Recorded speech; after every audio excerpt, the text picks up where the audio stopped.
Olá, tudo bom? Hoje nós vamos esclarecer uma dúvida. Na verdade, eu tenho percebido que é uma dúvida que são dúvidas, né? É uma dúvida que pertence a várias pessoas e a gente vai falar um pouco sobre relato de caso ou relato de experiência.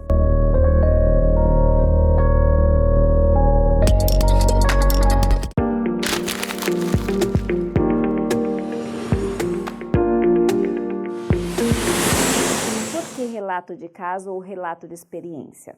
Eu sempre repito aqui nos vídeos para vocês que depende muito como o seu professor ou o seu núcleo entende determinado conceito. Alguns professores chamam de relato de caso e alguns chamam de relato de experiência. Então eu não vou entrar nesse momento na questão conceitual. Vamos tratar os dois de forma análoga, embora a gente possa ter aí conceitualmente algumas variações, mas vamos colocar de uma forma geral que serve tanto para um, tanto para o outro. O que são esses relatos de casos ou relatos de experiências? É justamente um determinado momento que você viveu. É muito comum na área da saúde, com o intuito de você orientar qual foi o protocolo adotado para tal tipo de paciente, para tal tipo de caso, e você vai demonstrar como que esse protocolo evoluiu, tá? Como o protocolo que você escolheu ou a sua equipe escolheu para adotar evoluiu. Também pode ser usado em áreas diversas, como por exemplo na área de educação. Então eu tenho uma experiência com determinados tipos de aluno, ou qual é a minha experiência de gravar essas aulas aqui e entender as dúvidas de vocês, e aí eu vou relatar sobre isso. O que é importante ter no seu relato de caso ou no seu relato de experiência? A primeira coisa é que você tem que entender que ele deve seguir uma estrutura. Por que seguir uma estrutura?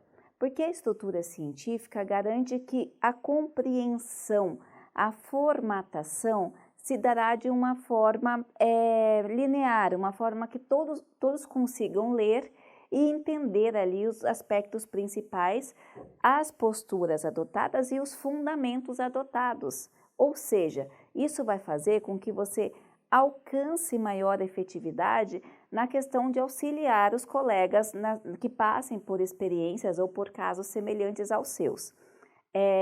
Eu já vi muito protocolo ou relato de caso que foi adotado na área da psicanálise, na área da psicologia, para a identificação e até mesmo o tratamento de algumas patologias que foram muito efetivas e ajudaram muito não só a mim, como aos meus colegas. E o relato de caso, o relato de experiência, ele serve justamente para isso, para você entender quais as ações que foram adotadas ou quais experiências que foram vivenciadas que podem lhe servir também. Então, a estrutura dessas experiências deve também obedecer o seguinte critério: deve ter o resumo, deve apresentar o caso, vai apresentar o método ou o protocolo adotado, dependendo da sua área, junto com a teoria, porque entende-se que para que você tenha tomado uma determinada decisão ou ação, deve ter sido estudado ou pensado dentro de uma teoria ou mais teorias, as considerações finais e as referências.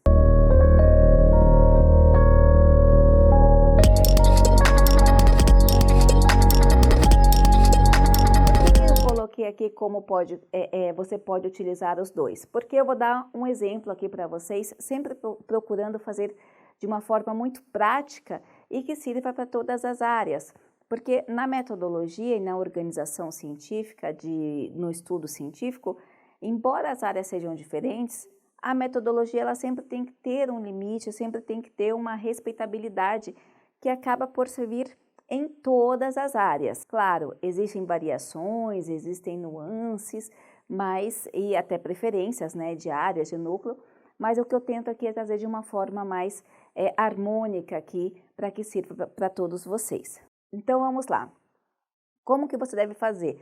O resumo, ele deve ser estruturado assim como eu já falei anteriormente. Então, ele deve representar um contexto, ele deve apresentar brevemente o caso, apresentar a metodologia adotada e as considerações finais. Tem um vídeo nosso que só fala sobre resumo estruturado. Esse resumo estruturado deve ser um hábito na sua vida. Então, vale a pena ir lá naquele vídeo. Na introdução, você tem duas formas de fazer. Ou você já apresenta diretamente o caso. Então, esse estudo trata-se da demonstração de um paciente de 36 anos que apresentou isso, isso e isso. E aí você vai apresentar o caso. Ou você começa pela literatura. Então, você vai colocar hipertensão genética, por fatores genéticos. Então, esse estudo, a hipertensão é isso, é isso, é isso. A hipertensão genética é assim, assim, assim. E aí você vai começar construindo o caso que você tratou dentro da teoria. Isso na introdução. São duas formas que eu já vi de introdução e você pode escolher. E é importante que no desenvolvimento você apresente o método adotado. Então, para esse paciente observou ou foi adotado um tratamento de tantas semanas que obedeceu um protocolo ou que foi da seguinte forma, e você vai justificar de uma forma muito clara onde você se embasou para determinada ação. Se for na área da saúde, para determinado tratamento. E é importante você colocar quais foram os resultados finais. Por exemplo, o paciente chegou no consultório com um episódio de depressão provocado por isso, provavelmente provocado por isso, isso, isso, foi identificado isso, isso, isso, foi utilizado tal tipo de testes ou de protocolos para analisar, e além desse tratamento terapêutico, incluiu-se Mindfulness, que é aquela meditaçãozinha, e foi incluído tantas sessões, de quantos tempos, e você tem que detalhar o que foi feito e com base em quê. Aí a gente vai colocar na literatura, o Mindfulness é indicado assim, assim, assim, e aí você vai discorrer. E no final você vai colocar o quê?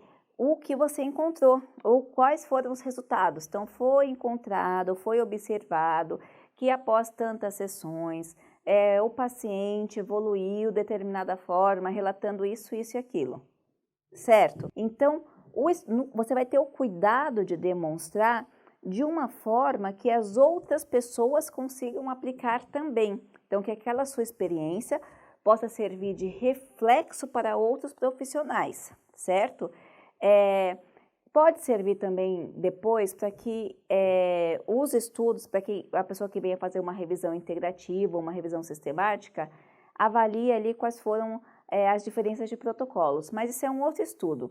A priori, ela serve justamente para aplicação prática de profissionais, certo? Seguindo aqui nas considerações finais, você vai dizer o achado geral e, por fim, as referências. Então, é uma estrutura bem parecida com outros tipos de artigo, só que no conteúdo ela tem mais flexibilidade naquela questão de você demonstrar a sua experiência e o seu caso. É muito bem aceito, é muito bem visto e eu espero que você faça seu relato de caso, seu relato de experiência nessa estrutura e mande pra gente, tá ok? Eu espero ter ajudado. Lembre-se, dúvidas e sugestões, coloque aqui embaixo que a gente vai fazer o possível para esclarecer para vocês o quanto antes. Um abraço e até mais!